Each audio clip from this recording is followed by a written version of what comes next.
in these Olympics. And it was so much fun to see, particularly the crowd sort of getting behind as we have a bit of an earthquake here in Los Angeles. So we're just going to make sure that our studio lights, everything stays safe, everything's shaking. You good, Mylan? Everybody good? All right. Thank you so much for bearing with us through that. Our studio was shaking just a little bit. Powerful earthquake rocking the Los Angeles area. The U.S. Geological Survey reports the epicenter of this 4.4 magnitude quake was just a few miles outside of downtown L.A. near Pasadena. Okay, and now we're looking at Studio City right now. This is just a video taken up. There you see the shaking. Must have been one of their outside cameras there, but you can really tell the shaking there from that particular camera in Studio City. But let me tell you, it was strong. I mean, there were people inside this newsroom when it happened. There was real panic, and people felt it across the region. And all of this happening as other news has been developing throughout the day. LA Mayor Karen Bass, who is on her way back from Paris. Actually, we're doing the transfer of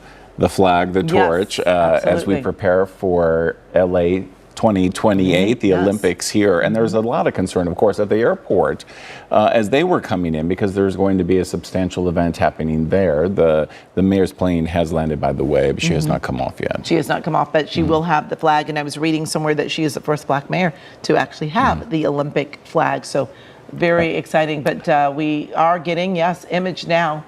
This is a live look from SkyCal of that plane. The mayor has landed, and she does have that Olympic flag that, it really is a symbolic passing of the torch, passing of the flag, because we will have the Olympics in 2028. I know, wildfires, earthquakes, gonna look crazy here. So, well, we're used to these earthquakes where you feel a little bit of shaking and then maybe it'll pass. But this one kind of felt like it lasted beyond the initial 10-second shaker. Chicago with the pickle spear and the peppers and the tomatoes. That's an earthquake. That's an earthquake. Oh, wow, that is a real earthquake. Whoa, that is a real one, guys. All right. Whoa. That is real. Hold on.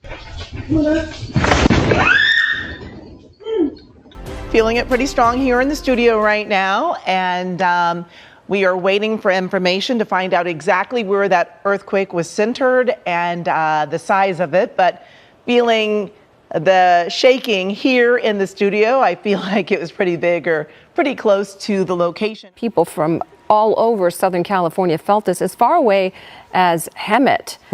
But, this was definitely one of those times where you could hear it rumbling, you could feel it rumbling. At first I was thinking, there's construction being done in the building, shaking things up a little bit, but then it got a little stronger, continued on a little longer, certainly.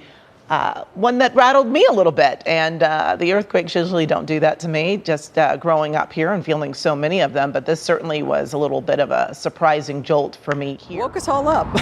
I mean, we're used to earthquakes, but this was a little bit more than usual. It was. I've lived through the Sylmar and all the other ones, and small, little, all of those, and this one was hard. Just a big punch to the building. It shook, and so I was thinking, oh my God, I hope it's planted far down so that we don't topple over, but we didn't. We're still standing. And there have been smaller earthquakes in California recently, but Caltech says those ones are not believed to be connected to this one, Jay. I was. It's interesting because it was very strong, and I was in Pasadena. I just so happened to be here in Pasadena on an errand, and I was inside a showroom, in an auto showroom, getting a car repair of all things, and the entire place shook pretty violently, not once but twice. So it felt like two pretty large jolts, and everybody just kind of looked at each other. And it's kind of procedure and protocol for the place when you have an emergency, any kind of emergency, that everybody goes outside. So they just instructed everybody to walk outside and out from underneath any awnings or overhangs, and we stood there and we waited for everything to calm down. But it was pretty quick, I will say, but two pretty large jolts. And talking to several people who have worked there in the Pasadena area for quite some time, they all were saying that they haven't felt anything this strong in a very long period of time.